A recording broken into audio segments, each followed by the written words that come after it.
विपाक विचय धर्म ध्यान में मोहिनी कर्म के बारे में भी विचार करो। इतना धर्म करते हो, इतना पुण्य करते हो, इतनी भक्ति करते हो, किंतु मोह नहीं छूट रहा है।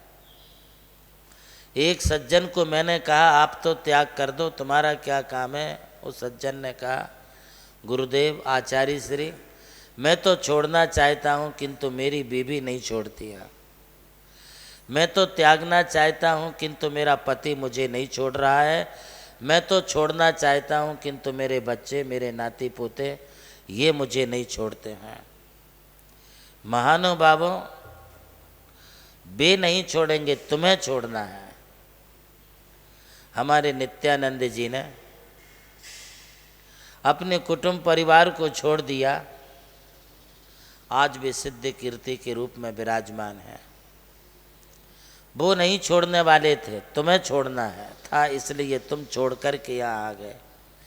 इस मोह की ग्रंथि को जब तक नहीं छोड़ते हैं, निर्मोह नहीं बनते हैं, तब तक तुम्हारे के लिए वैराग्य नहीं होगा। और जब तक तुम्हारा वैराग्य नहीं होगा तब तक तुम्हारा राग नहीं छूटेगा। कदाचित तुम बिना वैराग्य के छोड़ के भी आ गए तो तुम्हारा ध्यान उसी पत्नी में जाएगा, उसी परिवार में जाएगा, उन्हीं बच्चों में जाएगा।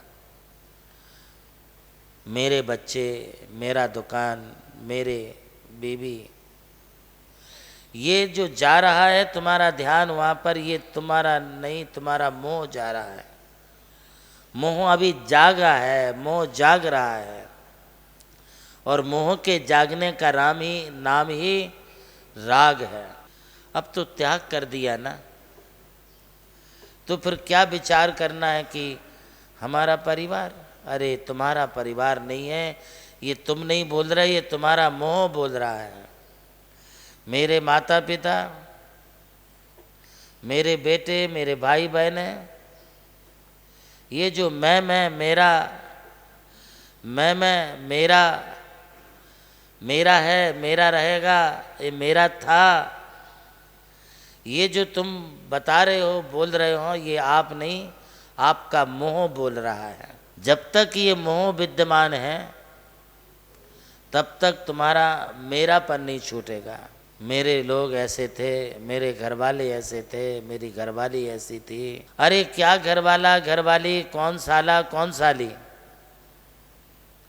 कौन तुम्हारे साथ आने वाला है, कौन तुम्हारे साथ जाने वाला है। आपके सास ससुर नहीं गुजरे क्या? आपके दादा दादी नहीं गुजरे क्या? फिर आप वो मेरे थे आप बोलते थे ना, तो फिर आप उनके साथ क्यों नहीं चले गए? ये मेरे दादा दादी थे, मेरे दादा दादी थे, ये प्रेम तो करते थे, पर तुम भी उनके साथ क्यों नहीं चले गए? ये 2 दिन का रोना धोना रहता है भैया, बाद में कौन किसके लिए पूछता है। तुम कितना भी रात दिन उनके लिए मर मर मर मर मर करो, तुम मर जाओगे, तुम्हारा शरीर छूट जाएगा किंतु तुम्हारा राग नहीं छूटा।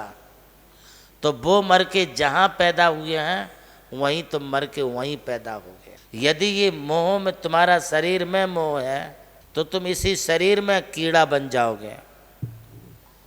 हमारे शास्त्रों में तो ये भी दृष्टांत आता है कि एक पति पत्नी रति क्रीड़ा कर रहे थे, और रति क्रीड़ा के तुरंत पश्चात, काम क्रीड़ा के पश्चात पति की मृत्यु हो गई, और वही मर कर के अपनी पत्नी के गर्भ में जाकर के पैदा हो गया। खुद के ही रजवीर्य से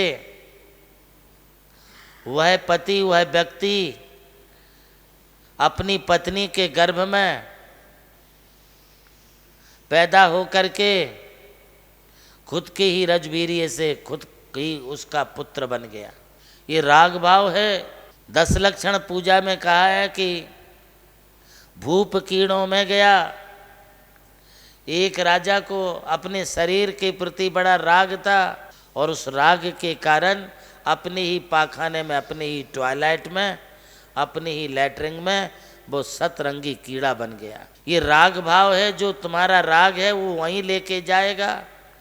जन्म जन्मांतरों का राग, तुम्हें इस जन्म में ऐसा मोहित परिवार मिला और फिर मरोगे तो फिर वैसा ही अपने लिए मोह के कारण संसार में पैदा होना पड़ेगा।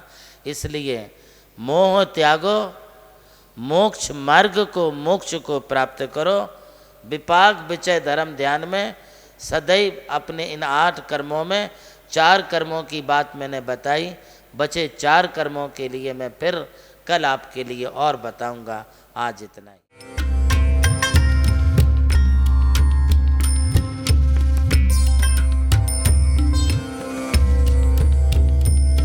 जैन धर्म केवल धर्म नहीं, जन जन का धम है। यही है इस धर्म की संस्कृति। सन 2010 चातुर्मास के दौरान मांगी तुंगी और गजपंथा की तीर्थ यात्रा के बाद एक रात्रि गजपंथा की पहाड़ियों पर विश्राम करते समय आचार्य श्री देवनंदी जी महाराज को एक दिव्य स्वप्न प्राप्त हुआ। स्वप्न में उन्होंने देखा कि एक ऐसा तीर्थ जिसकी कोई कल्पना भी नहीं कर सका था, एक ऐसा स्थान जहां पंच परमेष्ठियों की भव्य मूर्तियां हों, एक ऐसा समव शरण जो समर्पित हो जैन धर्म की शाश्वत परंपरा को। उस दिव्य संकेत को जीवन में उतारने के लिए आचार्य श्री कुंथलगिरी की ओर विहार पर निकल पड़े। वहां एक श्रद्धालु ने अपनी भूमि पूज्य गुरुदेव को समर्पित की और यहीं से आरंभ हुई मुंबई आगरा हाईवे NH3 स्थित णमोकार तीर्थ के निर्माण की महायात्रा। ये वही भूमि है जिसे राम टेकड़ी कहा जाता है, जहां भगवान रामचंद्र जी ने 12 लाख वर्ष पूर्व तपस्या की थी। आज यही भूमि बन रही है जैन संस्कृति का जीवंत प्रतीक णमोकार महातीर्थ। यहां बन रही है 51 फीट ऊंची अरिहंत परमेष्ठी की मूर्ति, चारों दिशाओं में 31-31 फुट ऊंची अन्य परमेष्ठियों की मूर्तियां। कुल मिलाकर एक अद्वितीय समवशरण की रचना है जिसका वर्णन Guinness book of world record में दर्ज हो चुका है।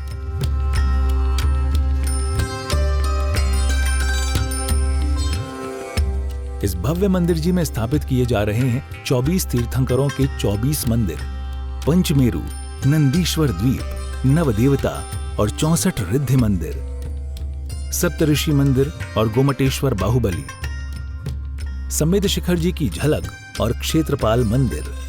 यहाँ पर अब तक 250 से अधिक कमरे निर्मित हो चुके हैं, जिनमें 75 साधु साध्वियों के लिए एवं यात्री निवास आधुनिक सुविधाओं से युक्त है। AC रूम, भोजनशाला, कैंटीन और विशाल गुरु मंदिर।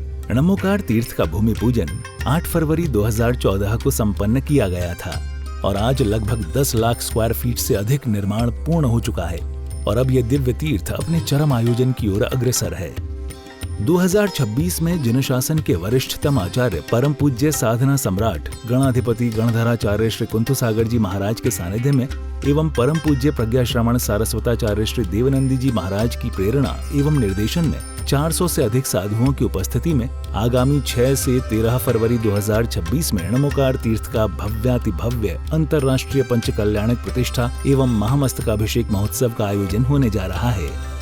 खुल रहा है पुण्य का द्वार, जो करेगा भव पार।